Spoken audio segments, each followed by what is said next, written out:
আলাইকুম, welcome to Ahmed kitchen. আজকে আপনাদের সাথে শেয়ার করব এগ ফ্রাইড রাইস। আমি আজকে আপনাদেরকে দেখাবো সহজেই কিভাবে এই ফ্রাইড রাইসটি রান্না করতে পারবেন। চলুন দেখে নেই কি কি লাগছে। আমি এখানে 1 কাপ মতন বাসমতি চাল নিয়েছি, 3টি ডিম, গাজর কুচি, বরবটি কুচি, এখানে 2 ধরনের ক্যাপসিকাম নিয়েছি, পেঁয়াজ কুচি, গোলমরিচ গুঁড়া, লবণ, টমেটো কেচাপ, সয়া সস।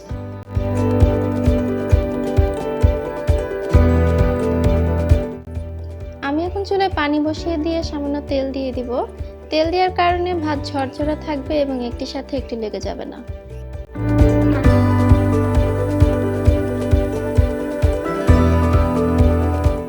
পানিটা গরম হয়ে গেলে আমি এখন চাল দিয়ে একটু নেড়ে নেব।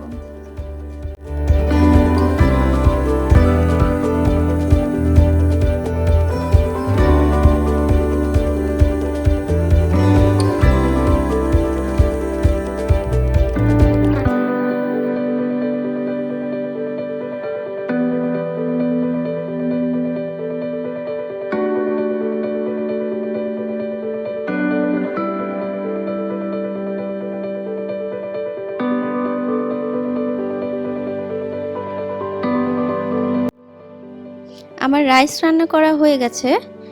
আমি এখন এটি নামিয়ে পানি ঝরিয়ে নেব।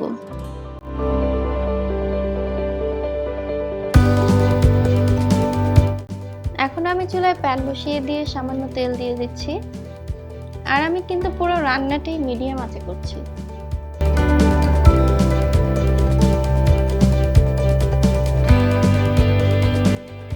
তেল হালকা গরম হয়ে গেলে আমি এখানে ফ্যাটানো ডিম দিয়ে দিলাম।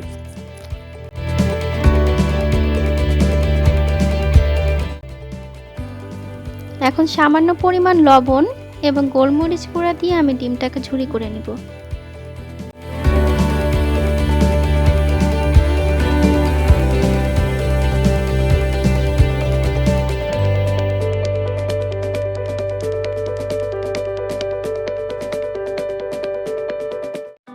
ডিম ঝুরি করা হয়ে গেলে আমি এখন আরেকটি প্যানে রেখে দিচ্ছি।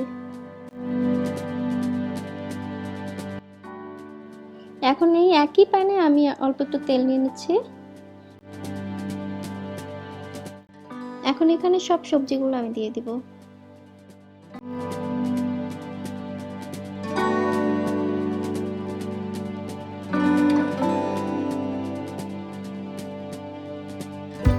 সাথে সামান্য গোলমরিচ গুঁড়া এবং লবণ দিয়ে আমি ভালো করে নেড়েচেড়ে ভেজে নেব।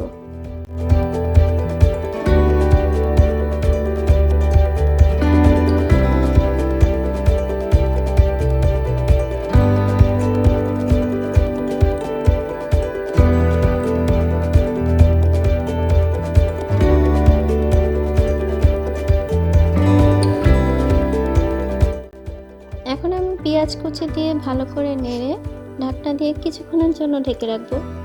এতে করে সবজিগুলো ভালো করে সিদ্ধ হয়ে যাবে।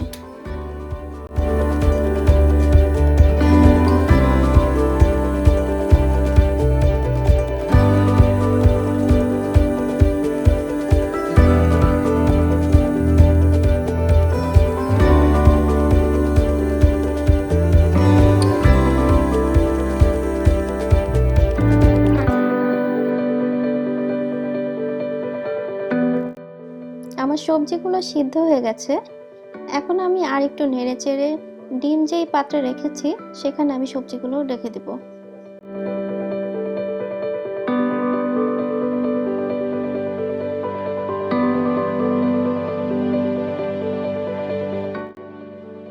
এখন প্যানে আবারও সামান্য তেল দিয়ে আমি রাইস দিয়ে দিচ্ছি।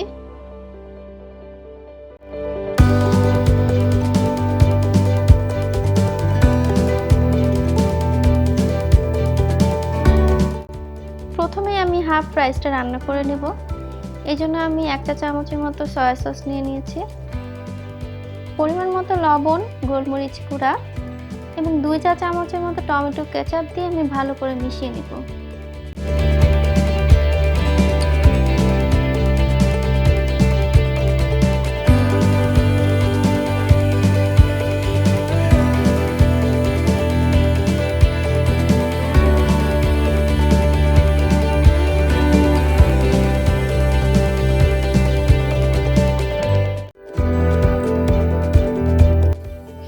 একইভাবে আমি বাকি অর্ধেক রাইসও রান্না করে নিব।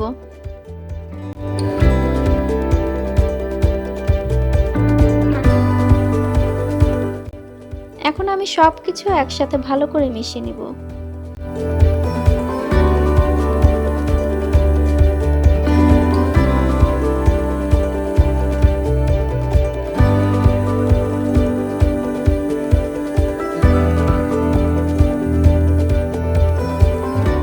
তৈরি হয়ে গেল আমাদের এগ ফ্রাইড রাইস। আমার রেসিপিটি ফলো করে আপনারা বাসায় ট্রাই করতে পারেন, আশা করছি ভালো লাগবে। আর রেসিপিটি ভালো লেগে থাকলে লাইক, কমেন্ট, শেয়ার করবেন এবং সাবস্ক্রাইব করতে ভুলবেন না।